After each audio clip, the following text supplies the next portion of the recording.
right, good afternoon. This is Joe McGonigal with DDSmatch, and today I'm joined by a friend and former client, Ori Beckerman of Practice Alpha. Ori, what's going on? Good afternoon, Joe. Good seeing you again. Good to have you. So let me just give a little background, Ori, about how you and I know each other, and then I'll let you do a little intro into what Practice Alpha is, because I knew you before Practice Alpha. So Ori and his brother, Dr. Beckerman, owned a few practices in the Philadelphia area where I live. And I was fortunate enough to work with them to help them transition those practices in the last year or so. And since then, Ori's off to his newest venture, and you and I were talking about that a little bit, Ori. So happy to have you on. Obviously, I've been able to work with you directly and see what you do in practices as it relates to billing and revenue cycle management. So this is exciting. But tell us a little bit about you and Practice Alpha. Sure. Thank you for having me, Joe. Very excited to be here. So after scaling my own group practice, I ventured out into the RCM space or the insurance billing space in our world. And what we do is we help dental practices and dentist owners outsource their insurance billing functions in the office. And so, one of the things when I started working with Ori, obviously we're collecting a lot of practice data. We're looking at multiple locations. One of the things that jumped out at me was, where's the rest of the AR? If you remember, I'm looking at your AR reports and, based on the revenue you were doing and obviously it being a heavy PPO operation, I said to you, where's the rest of the AR? And you said that's the whole thing. So, just from the jump, I was really impressed with how you were, managing it internally for your group. And so obviously this seems like a natural outgrowth for you at Practice Alpha. Yeah. So, obviously, majority of the people watching this are dentists. Makes sense. And I would say an overwhelming majority are private practice owners. Now, maybe some of those doctors are, mid to late career, more mature practices, and I'm sure a fair amount of those watching don't own a practice yet and are probably considering that. But talk a little bit about I'm hearing more about outsourced billing or this type of service or product in the industry. We're seeing it more and more. But how do I, if I'm watching this and I'm a dentist, how do I decide or identify as somebody who could really benefit from this? Are there key practice metrics I'm looking at? Are there other practice dynamics, that are at play that would help me identify as somebody who could potentially use something like this? Yeah, it's a good question. So, really, any practice owner that is accepting some form of insurance in their practice could be Medicaid, Medicare, HMO, PPO. We work with all carriers, but really, the practices that I think come out most successful are either new practice owners who just open their doors and want to get things right from the get-go, so we can help establish processes and protocols that will help them succeed, but also practice owners who may be on the verge of retirement, right? That they're looking to maybe exit their practice in 2 to 3 years and increase that top line revenue by optimized activities that don't require such a large investment back into the practice. And then the third group would be just practices who are looking to optimize and strictly focus on dental care, right? So over the years, they've noticed that the admin work or the admin side of things have really dragged them down. And now they just want to do dentistry. They want to focus on dentistry and good dentistry. And they want to have someone else deal with this portion. So these are really the three subtypes that I would say is successful at most. So it's interesting. I mean, obviously, the majority of my work is working with practice owners who are preparing for and nearing the transition. You talk about that segment a little bit, and I will say, one of the things that we often see is you have a dentist who's, I don't know, mid 50s to mid 60s, again, like I said, mature, busy practice.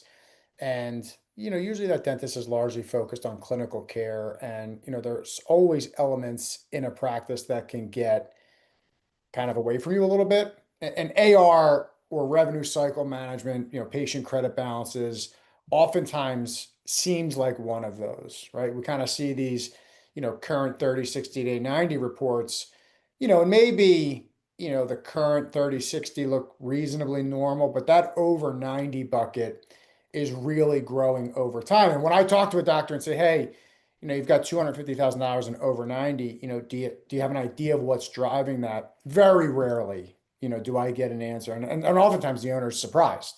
right? And says, hey, well, wait a minute. I don't know what that is. I'd have to go back and meet with my team and see what that is. So I do think it's an important category.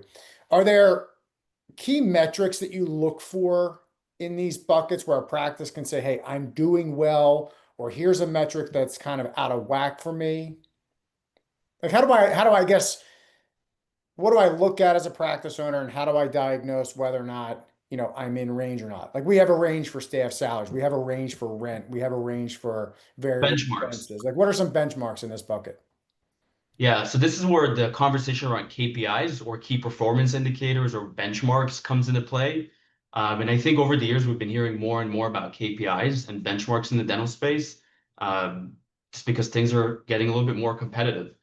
And what I like to consider KPIs as really more of a vitals, just like you're getting your blood work done. What are the vitals of your practice? And every department within the practice has its own set of vitals. But for our sake of conversation, in the RCM space and billing space, there's really three vitals that I would guide a doctor to look at or an owner to look at outside of the collection rate, right? Everybody talks about collection rate. What is your collection rate? But we need to know what drives our collection rate. And the first thing that I would look at is days sales outstanding or DSO, in other words. And it really measures the time. Different DSO than we're all used to. Different DSO, days sales outstanding.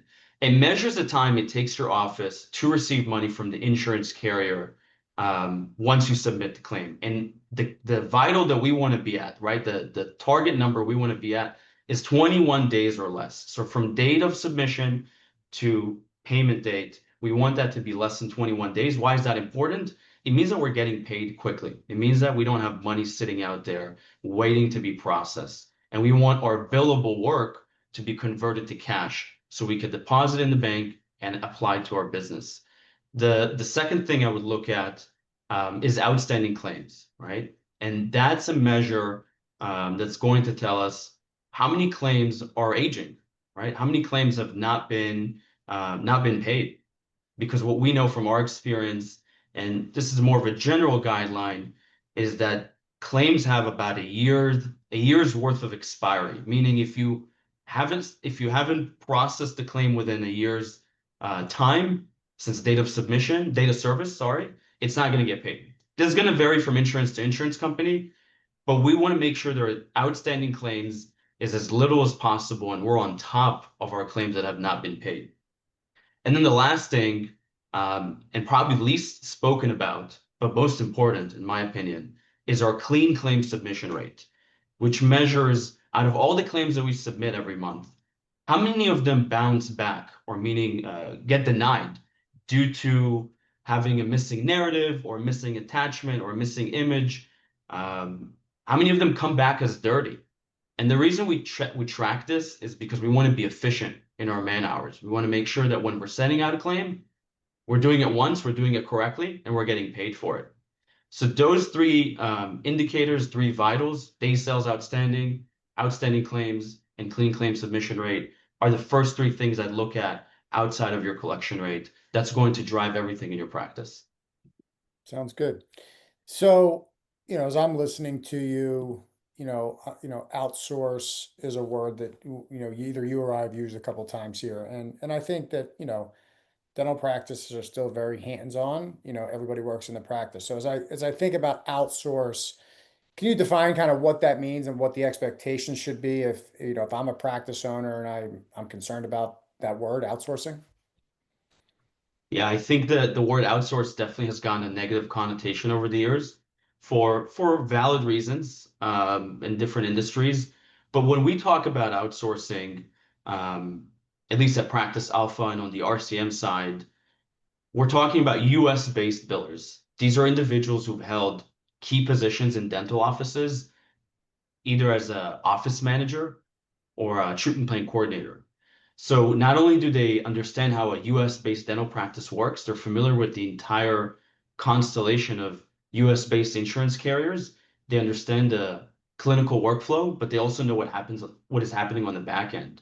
So when I'm talking about outsourcing in my world, it's just removing that function from your office to a remote team. That is all. Again, they're all US based and they're all very well versed in the workflow. So we're taking it outside of the office operations, whether it be less manpower to manage, less staff, or just less conversations to be had on the day to day, and we're giving it to someone else. As I'm hearing you talk, and the more I think about even just conversations in the dental space, this is not, this is very broadly speaking. I mean, dental insurance seems to be probably one of the largest pressures on uh, a practice, and that pressure in a number of areas. I mean, pressure on profitability, pressure on productivity, pressure on patient acceptance and patient care. And I mean, this seems like an area where as all that as all that pressure is building up for an owner, working with somebody like you could seem to like relieve a little bit of that and allow a practice, not just the dentist, but allow other folks in the practice to really focus on you know, patient-centered care and patient experience at the practice level. Yeah, What, I think. go ahead. Go ahead. No, I was going to say that I think that depending on what side of the field you're on, and you could bounce from different sides depending on how many years you've been doing dentistry. Insurance carriers could be your best friend, or they could be your worst enemy, right? And I scaled my group on strictly PPO and Medicare. And at one point, it was my worst enemy. At one point, it was my best friend. And it throws a wrench in the operation, that's for sure. And I think that when we're considering outsourcing this function, there's really three things we want to get out of it that we could potentially gain. And the first thing, and the obvious, is reduce administrative workload.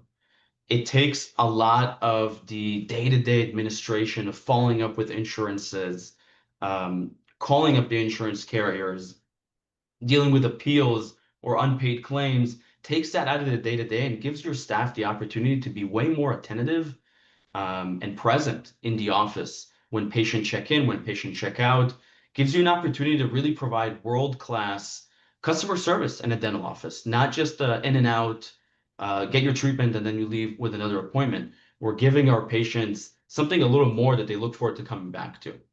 That's number one. Number two, and this is, I think, where the most opportunity lies, especially in a practice that's understaffed or stressed out under the burdens of keeping up, is allows your staff to participate in activities that are more focused around revenue generating. And this is a big opportunity area. It allows your staff to follow up patients who have unscheduled treatment, right? So many patients leave the practice with a treatment plan in hand, with an idea of what they need to do, but they never make the appointment, and then we forget about it. So it allows your staff to call back, to reach out to these patients and say, hey, you have XYZ treatment. Let's get you back into practice on this date so we can get this done. Also allows your staff to fill up that hygiene column back up during the summertime, right? During the slow season. These are all activities that in turn bring more patients into the practice, reactivate your patient base, right? And refocus your spent advertising money or whatever money you spent to bring these patients in. Let's re-energize, let's bring them back in. And that's more revenue on the table. That's more revenue on the schedule that you're tapping into without spending a single dollar on a marketing budget, on flyers, on mailers, whatever it may be. Um, so that's that. And then the third thing, and I think the most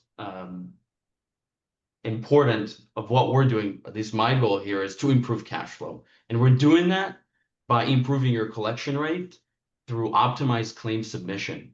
We're submitting claims at the end of every single day, no questions asked, making sure that claims go out quickly, that they go out cleanly, right? Meaning we have the right attachments, the right narratives, so they don't bounce back. And we also have a robust follow-up system. Every 2 weeks, we're checking on those claims. We're looking to see where's the money? Why haven't we gotten paid? What is missing? What do we need to do? Um, and the combination of these three things, bottom line, the dentist is able to gain a better cash flow so they can reinvest into their business. Right. Yeah, that's all really helpful stuff. So with that over, I mean, you mentioned earlier, maybe this is a final question, but you mentioned earlier that there's a lot of companies that do this and there seems to be, more coming into the marketplace. I mean, I'll give you a chance to kind of to brag about yourself and your company a little bit. Well, why Practice Alpha? What makes you guys different or, a good choice for people watching this? Yeah, there's definitely a lot of insurance billing companies out there, RCM companies, whatever you may call them, and there's definitely a lot of players on the field right now. What I would say we do differently and why we're different is that we really stemmed out from scaling a group practice. We had a real problem that we needed to solve with a lot of pressure mounting, and we found a real solution that's proven, that's tested. Um, and what we're hoping to do is deliver this competitive edge that many larger group practices or corporations have to independent practices and say, hey, here's a better way of doing this so you can thrive in a competitive market. Um, and that's what we stand behind. Cool. All right, Ori, appreciate your time. This has been really helpful. Obviously, all your information is there, but we'll package this up and send it out. It'll be on YouTube. We'll have all Ori's contact info listed there as well. Appreciate your time. Thank you, Joe. I appreciate it. Thanks.